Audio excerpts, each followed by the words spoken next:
सो hi everyone, मेरा नाम प्रथम मिश्रा है और हम यहाँ पे जे एडवांस 2023 का 30 डेज़ का एक छोटा सा रोड मैप देखने वाले हैं। तो अभी दिन कम बचे हैं तो उस हिसाब से हमको चीज़ें प्लान आउट करके चलनी पड़ेगी। तो पहले हम ये बता दें कि ये जो हम लोग ने रोड मैप बनाया ये काफ़ी रिसर्च करके बनाया है। सो इसके लिए ये वन स्टॉप सॉल्यूशन है, चाहे फिजिक्स हो, केमिस्ट्री हो, मैथ्स के लिए। तो आप इसको फॉलो कर सकते हैं, बेझिझक होकर फॉलो कर सकते हैं आप इसको। तो यहाँ पे मैंने जे एडवांस के लिए हाई वेटेज टॉपिक्स कौन से इसको सेग्रीगेट करके रखा है, फिजिक्स, केमिस्ट्री और मैथ्स के हिसाब से। सो आइए देखते हैं। तो फिजिक्स में सबसे पहले आपको यहाँ पे मॉडर्न फिजिक्स मिल गया है क्योंकि इसका वेटेज काफ़ी ज़्यादा है और ये काफ़ी इजी टू डू चैप्टर है, तो इसको आप पहले टारगेट कीजिएगा। और यहाँ पे जहाँ जहाँ पे मैंने स्टार लगा रखा है वो मतलब इजी टू डू चैप्टर्स हैं। तो और ये नीचे जैसे जैसे जा रहे हैं वैसे वैसे वेटेज कम होता जा रहा है। तो यहाँ पे modern physics easy to do chapter है, एक ही बार में हो जाएगा, जल्दी हो जाएगा। यहाँ पे फिर thermodynamics, thermal properties, geometrical optics काफ़ी बच्चों को थोड़ा दिक्कत देता है, तो आपकी सुविधा के अनुसार है, आपको जैसा चाहिए वैसे आप, अगर आप ये कर सकते हैं तो करिए, नहीं कर सकते हैं तो इसको कोई और टॉपिक के साथ स्वैप कर सकते हैं। फिर electrostatics, magnetic effect of current, current electricity, then capacitor, EMI. यहाँ पे आप देख रहे होंगे ये हमारा पूरा इलेक्ट्रोडायनेमिक्स का सेक्शन है। उसके बाद इसके नीचे हमारा आ गया मैकेनिक्स का सेक्शन, जहाँ पे ग्रेविटेशन, ग्रेविटेशन के अंदर मैंने यहाँ पे लिख रखा है कि वर्क पावर एनर्जी। ये जो चैप्टर है इसका एटलीस्ट मेंस लेवल तक का हमको होना चाहिए, क्योंकि आप एडवांस का क्वेश्चन जब सॉल्व करोगे तब आपको एनर्जी कंजर्वेशन के ऊपर काफ़ी यूज़ करना पड़ेगा उसका। और उसके बाद unit and dimension, errors and then kinematics. यहाँ पे इन चैप्टर्स को तो करना ही है जिनको मैंने स्टार लगा रखा है, क्योंकि ये काफ़ी इजी टू डू चैप्टर है और ये आपको काफ़ी अच्छा मार्क्स दे सकते हैं, तो इनको छोड़ के जाना ही नहीं है। यहाँ पे मैंने ये भी बता रखा है ताकि हम डेटा के हिसाब से यहाँ पे बात करेंगे कि 2016 से लेकर 22 तक में टोटल वेटेज इनका अप्रॉक्सीमेट 66% का इन चैप्टर्स में से, बस इन चैप्टर्स में से 66% हमारा आया था जेई एडवांस में 2016 से लेकर 2022 में। तो आप उस हिसाब से प्लान आउट करिए। तो मेरा रिकमेंडेशन यही होगा कि आप पहले इन चैप्टर्स को खत्म करिएगा। तो अब हम नेक्स्ट पे जाते हैं। तो यहाँ पे हमने कंपैरिजन किया कि सेक्शन वाइज वेटेज क्या है। तो मैकेनिक्स सबसे ज़्यादा आया था, उसके बाद electrodynamics, heat and thermodynamics, optics and then modern physics. यहाँ पे मैंने मैकेनिक्स का कम सेक्शन इसके लिए लिया क्योंकि काफ़ी बच्चों को मैकेनिक्स में थोड़ा कॉम्प्लेक्सिटी हो जाता है, तो उसमें थोड़ा घुमा सकते हैं, इसके लिए काफ़ी बच्चों को दिक्कत आती है। इसके लिए मैकेनिक्स के थोड़े कम पार्ट लिए जो अभी कम टाइम है हमारे पास 30 दिन है, तो उसके अंदर भी कवर हो जाए। ये काफ़ी इंपॉर्टेंट चीज़ है, यहाँ पे इसको नोट कर लीजिएगा कि जितने चैप्टर्स हैं, जो मतलब इन चैप्टर्स में जिन जिन चैप्टर्स का यूज़ हो सकता है, इनको एटलीस्ट आप मेंस लेवल पे तो करके ही जाइए, ताकि अगर, और ज़्यादातर चैप्टर्स को आप मेंस लेवल पे करके जाने का कोशिश कीजिए, क्योंकि अगर क्वेश्चन टकरा गए और इजी क्वेश्चन रहा, क्योंकि कभी कभी ऐसा होता है कि एडवांस में भी इजी क्वेश्चन आते हैं, तो फिर आपसे छूटना नहीं चाहिए वो चैप्टर, आपको बाद में रिग्रेट नहीं होना चाहिए कि अगर ये कर लेता तो हो जाता मेरा। देन अब केमिस्ट्री के ऊपर आए हम लोग। यहाँ पे केमिस्ट्री में पहले ऑर्गेनिक की बात करते हैं। ऑर्गेनिक में यहाँ पे मैंने जैसे जैसे हम नीचे जा रहे हैं वैसे वैसे इसका वेटेज कम हो रहा है, मतलब सबसे ज़्यादा question ketone and carboxylic acid से आए थे, फिर हाइड्रोकार्बन, आईयूपीएससी, आइसोमेरिज्म। अब ये तो आपको पता ही होगा, अगर एडवांस का आप क्वेश्चन देखेंगे तो उसके अंदर सारे चैप्टर्स मिक्स आते हैं। लाइक रिएक्शन पूछ लेगा 6-7 स्टेप का, उसके अंदर ये कार्बोक्सिलिक एसिड भी आ जाएगा, अल्कोहल भी आ जाएगा, अराइल हाइड्राइड्स भी आ जाएगा, तो सब ऐसा मिक्सचर आता है। तो ये जो मैंने स्टार कर रखे हैं चैप्टर्स, ये कुछ ऐसे चैप्टर्स हैं जिनको आप करके जाएंगे तो इनके ऊपर से आपको इंडिपेंडेंटली क्वेश्चंस बन सकते हैं। इसके अंदर पॉलीमर केमिस्ट्री और केमिस्ट्री इन एवरीडे लाइफ को मार्क करना रह गया, तो उसको आप कर लीजिएगा, क्योंकि ये इजी टू डू चैप्टर है, तो ये छूटना नहीं चाहिए हमसे, अगर आ गया क्वेश्चन टकरा गया तो। फिर आ जाता है इनऑर्गेनिक। इनऑर्गेनिक को मैंने पूरा ही स्टार कर रखा है क्योंकि ये 8 ही चैप्टर है और ये ऐसे चैप्टर है जो काफ़ी इंपॉर्टेंट है और ये काफ़ी ईजी भी है, मतलब इनको याद कर लेंगे। अब काफ़ी बच्चे कहते हैं कि पी ब्लॉक में दिक्कत हो जाती है, तो पी ब्लॉक में मेरा रिकमेंडेशन ये होगा कि 16, 17 और 18 ग्रुप, ये जो 3 ग्रुप है इनको अच्छे से करके जाइए, क्योंकि ये ईजी टू डू है, 17 और 18 स्पेशली। फिर केमिकल बॉन्डिंग, केमिकल बॉन्डिंग तो इन सारे चैप्टर्स का बेसिस है, तो केमिकल बॉन्डिंग को तो आप किसी हालत में नहीं छोड़ सकते, वो नहीं आएगा तो आपको बाकी कुछ नहीं आएगा। कोऑर्डिनेशन कंपाउंड, वो भी ईजी है। केमिकल बॉन्डिंग, क्वालिटेटिव एनालिसिस काफ़ी लोग मेंस के टाइम पे नहीं करते, इसलिए इसको मैंने स्टार नहीं करके रखा है। बाकी मेटलर्जी, ये आप अगर एडवांस के क्वेश्चन पीवाईक्यूज उठा के देखेंगे तो मेटलर्जी काफ़ी हद तक एनसीईआरटी से पूछते हैं। फिर DNF block elements, S block elements, periodic table.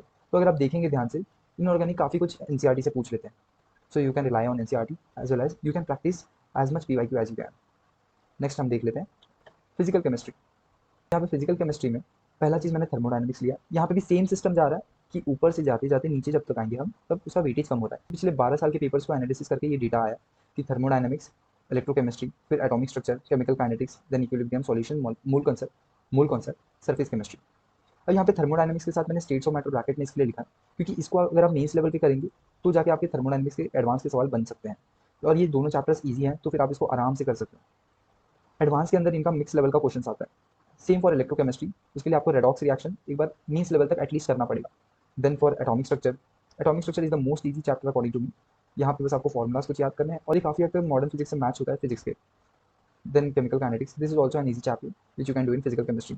And then mole concept में मैंने 2 स्टार लगा रखे हैं क्योंकि यहाँ पे ये सबसे इंपॉर्टेंट चैप्टर है, this is the base for every chapter in the physical chemistry और ऑर्गेनिक। कभी कभी ऑर्गेनिक और फिजिकल का फ्यूजन करके पूछ लेते हैं, ये 2022 में काफ़ी किया गया था कि ऑर्गेनिक और फिजिकल का काफ़ी मिक्सचर कर दिया गया था। देन सरफेस केमिस्ट्री में भी काफ़ी कुछ आपको थियरी बेस्ड है। ओके, तो अब हम अगला देख लेते हैं। यहाँ पे केमिस्ट्री का ये जो चैप्टर्स हैं ये 5 से 10 साल का पेपर का एनालिसिस किया गया है। तो उस हिसाब से ये जो चैप्टर्स हैं उनका वेटेज देखिए। E block, GOC, mole concept, chemical bonding, hydrocarbons, metallurgy, amines, electrochemistry, carboxylic derivatives. तो इनका वेटेज टोटल 52% है, जो कि काफ़ी ज़्यादा है।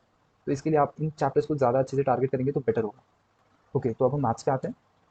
सो मैथ्स में हमारा, मैंने सबसे स्टार्टिंग में यहाँ पे 3D ज्योमेट्री और वेक्टर्स को लिया है, क्योंकि इसका सिचुएशन थोड़ा बहुत मॉडर्न फिजिक्स से मैच होता है। क्योंकि मॉडर्न फिजिक्स में भी वही सिस्टम है कि कम पढ़ना है और काफ़ी अच्छा वेटेज है। तो यहाँ पे भी 3D ज्योमेट्री और वेक्टर्स में बाकी चैप्टर के कंपेरेटिव कम डेटा है पर ज़्यादा मार्क्स है, तो इसके लिए यहाँ पे इसको स्टार कर रखा है। Then functions and graphs is the basis for any chapter related to your calculus. और काफ़ी हद तक वो काम आता है हर जगह, ग्राफ्स तो बहुत ज़्यादा काम आता है, इसके लिए इसको आपको मीन्स लेवल तक एटलीस्ट करके जाना है। Then application of derivatives, this chapter has the most weightage in the past 10 years। Then definite integration, इसको आपको मीन्स लेवल तक करके जाने, क्योंकि आपको भी पता होगा इसके फॉर्मूलीज का काफ़ी यूज आता है। Then permutation, combination plus probability, ये तो एडवांस के पेपर का काफ़ी फेवरेट सवाल है एडवांस वालों का। ये 2022 में हमने देखा था, भर भर के इसके ऊपर से क्वेश्चन पूछा था मैथ्स के पेपर में। देन कॉम्प्लेक्स नंबर, कभी कभी कॉम्प्लेक्स नंबर और मैट्रिसेस एंड डिटर्मिनेंट्स को ऐसा मिक्सचर करके दे देते हैं, इसलिए कॉम्प्लेक्स नंबर को आपको एटलीस्ट मीन्स लेवल पे करके जाइएगा। देन मैट्रिसेस डिटर्मिनेंट्स, ये तो करके जाइएगा, ये इजी टू चैप्टर है। डिफरेंशियल इक्वेशन, ये डेफिनेट इंटीग्रेशन अगर आपका मीन्स लेवल पे हो गया तो आप डिफरेंशियल इक्वेशन आप कर सकते हैं। देन सीक्वेंस एंड सीरीज, ये अलजेब्रा का पार्ट हो गया, this is also easy to this chapter. Then limits. Okay, तो यहाँ पे जिन स्टार वाले चैप्टर्स को मैंने मार्क करके रखा है उनको आप ध्यान से अच्छे से करके ही जाइएगा for sure. Okay, then next पे आते हैं हम फॉर प्रैक्टिस के लिए। अब हम क्या कर सकते हैं, आप कहीं भी जाइए, कोई भी यूट्यूब चैनल पे जाइए, किसी से भी देखिए, कोई भी सर से पूछिए या मैम से पूछिए, वो यही कहेंगे कि PYQ is the best material, whether it may be for mains या एडवांस, किसी भी टॉपर से पूछ लीजिएगा तो वो यही कहेगा।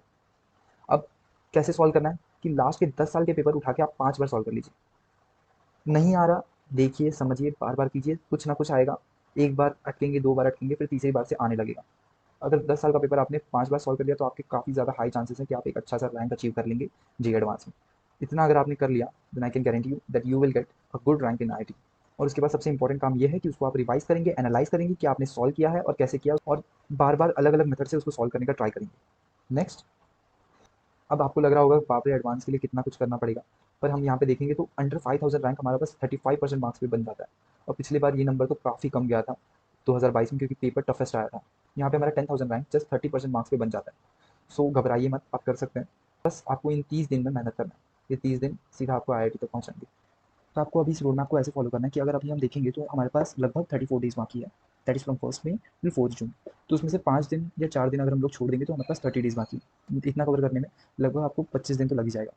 तो लास्ट के जो 5 दिन होंगे उसके अंदर बस आप आराम से बैठ के सारा रिवाइज करते जाइएगा, मेंस लेवल के जो फॉर्मूलाज होंगे वो सब देखते जाइएगा, और जितना आपने किया उसके ऊपर भरोसा रखिए, जो होगा बढ़िया ही होगा पेपर में। और ये जो प्रैक्टिस क्वेश्चंस का मैं बोल रहा था, PYQ जो पेपर लगाने हैं हमको पिछले 10 साल के, वो आप साइमल्टेनियसली करते जाइए। ये मत सोचिए कि आपका पोर्शन नहीं हुआ है, पोर्शन नहीं हुआ है चलेगा, पर सॉल्व करेंगे तो कुछ नया सीखने मिलेगा। मीन्स आपने क्लियर किया है, इतना कॉन्फिडेंस रखिए कि एडवांस के लिए क्वालिफाई हो गए तो एडवांस भी निकल ही जाएगा। तो जाइए, इस रोड मैप को फॉलो कीजिए, अपने पर भरोसा रखिए। Wish you all the best.